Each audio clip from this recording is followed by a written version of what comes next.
Research shows that over half of addicts relapse after rehab, most happening in that first year out of treatment.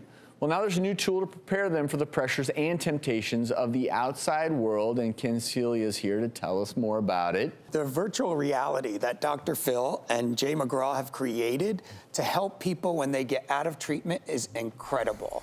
I mean, they have 29 sessions that they do, and it's kind of like the one that, you know, sitting in a bar and you have those triggers, like you're sitting there saying, oh my God, I gotta do this work function when I get out of treatment. How am I gonna sit in this bar and not order a drink? I'm an alcoholic. So he walks you through that process, and then you go through a workbook with your therapist and answer these questions, and it's just amazing. It's kind of like what we're talking about with the long-term aftercare.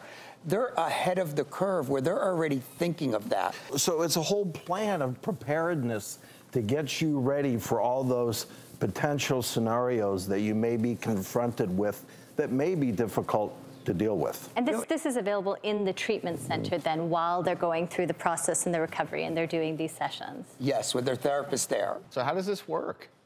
Well, I'm going to give it a shot. All right. I'm going to go have a visit with Dr. Phil. DP's going to help me out. So virtual reality glasses, right? You have your smartphone inside here. You just press the go button. It's going to start playing. Hi, Dr. Phil. Look at how it goes. Look up, look down. It's like you're there. So the point being is that you're able to sit with Dr. Phil and see what those triggers may be. You're sitting down with someone you trust and working through whatever triggers may be there.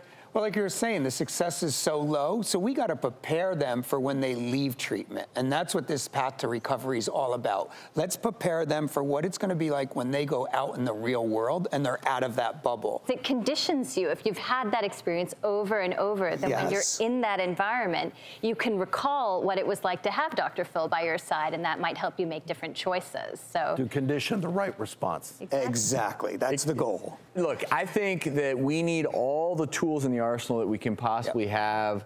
This opiate epidemic is so confounding because it just keeps growing and growing. And I think if we can use virtual reality, which is a cost-effective way, you know, why not? And Ken, I applaud you for all the work you do.